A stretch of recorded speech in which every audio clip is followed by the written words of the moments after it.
Doctor सुधा मित्तल। पिछले पिछले class में अपन ने अध्ययन किया था रेखा संगठन एवं कर्मचारी संगठन के बारे में। अब संगठन का तीसरा प्रारूप है क्रियात्मक संगठन, फंक्शनल ऑर्गेनाइजेशन। क्रियात्मक संगठन का तात्पर्य संगठन के ऐसे प्रारूप से हैं जिसमें क्रियाओं के विभिन्न समूहों के लिए विशेषज्ञों की नियुक्ति की जाती है और विशेषज्ञों को अपने अपने विशिष्ट कार्यों के संबंध में कर्मचारियों को आदेश देने हेतु रेखा अधिकार सत्ता, लाइन अथॉरिटी दिए जाते हैं। यानी दूसरे शब्दों में हम कहें, यह वह संगठनात्मक संरचना है जिसमें अधिकार सत्ता की रेखाएं कई क्रियात्मक विशेषज्ञों के मध्य होती हुई प्रत्येक कर्मचारी तक पहुंचती हैं। इसलिए इसको क्रियात्मक फॉर्मेनशिप भी कहते हैं। क्रियात्मक संगठन के जन्मदाता FW के अनुसार क्रियात्मक प्रबंध का अर्थ प्रबंध का इस प्रकार विभाजन करने से है जिसके सहायक अधीक्षक से लेकर नीचे तक के व्यक्तियों को इतने कार्य दिए जाए जितने वे आसानी से पूरे कर सके। यदि संभव हो सके तो प्रबंध के प्रत्येक व्यक्ति को केवल एक ही महत्वपूर्ण कार्य दिया जाना चाहिए। तो FW टेलर का मानना था कि जितना व्यक्ति को कार्य कम दिए जाएंगे उतना ही व्यक्ति अधिक क्षमता से और अधिक अच्छा कार्य संपन्न कर सकेगा।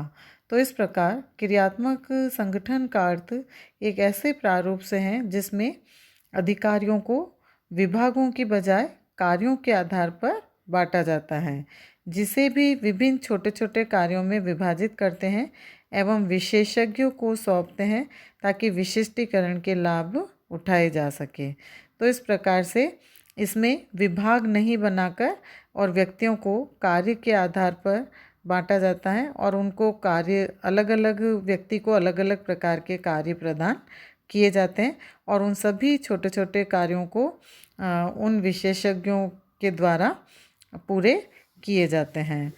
तो जैसे कि अपन इस चित्र में देख रहे हैं, क्रियात्मक संगठन को इस चित्र के माध्यम से समझ सकते हैं कि इसमें सबसे पहले कारखाना स्तर पर कारखाना प्रबंधक, कारखाना अध्यक्ष, कारखाना प्रबंधक और कार्यालय प्रबंधक।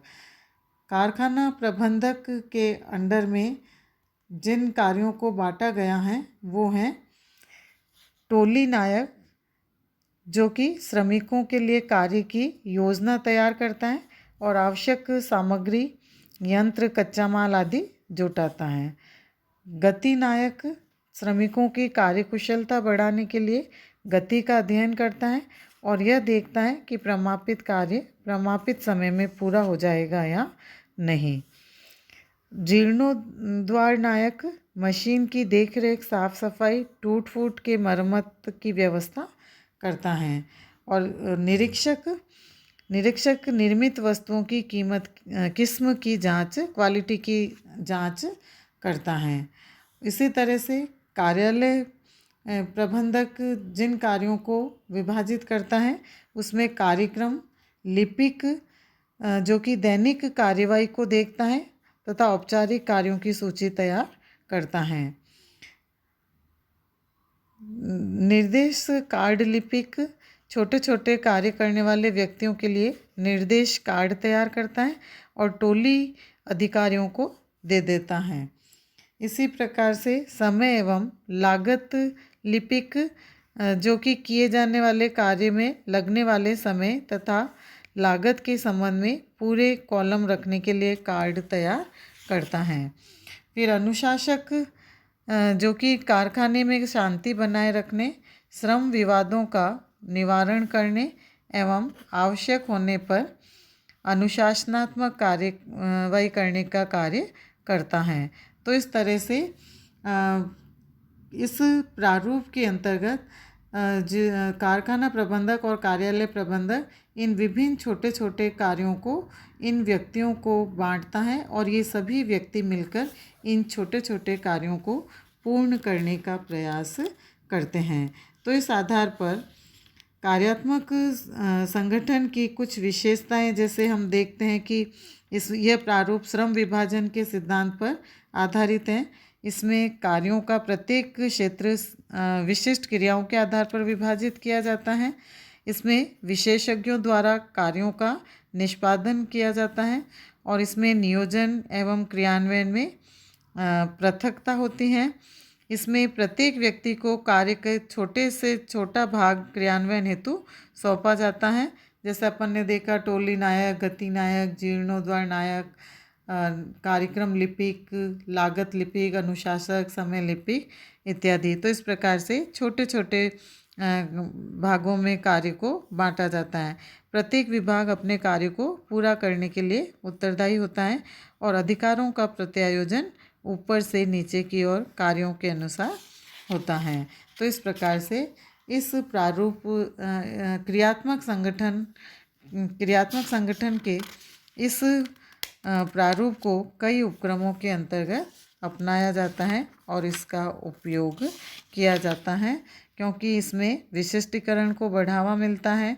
एक व्यक्ति नियंत्रण के दोष एक व्यक्ति के नियंत्रण के दोष समाप्त हो जाते हैं और इसमें अधिकारियों को विशिष्ट तकनीकी मामलों पर सोचने के बोझ को भी हल्का कर देता है और यह विवेकीकरण के माध्यम से बहुत बड़े उत्पादन में सहयोग करता है। तो इस तरह से क्रियात्मक संगठन उन संस्थाओं के लिए उपयोगी है जिनका आकार मध्यम हो और उनके कार्यों की प्रकृति अत्यधिक तकनीकी तथा जटिल हो, ताकि उनके सुधारों एवं संयोजनों के साथ उपयोग में इसको लाया जा सके। तो इसलिए रेखा संगठन एवं क्रियात्मक संगठन में कुछ अंतर भी हैं, जिसके अंतर्गत रेखा संगठन बहुत ही अधिकारों का प्रवाह सीधा और ऊपर से होता है और क्रियात्मक संगठन में छोटे छोटे कार्यों में विभाजित करते हुए विशेषज्ञों को कार्य सौंपा जाता है। तो इस प्रकार से इस संगठन को अधिक सुचारू रूप से चलाया जा सकता है। इसके बाद अगला प्रारूप अपन पढ़ेंगे परियोजना संगठन। धन्यवाद बच्चों।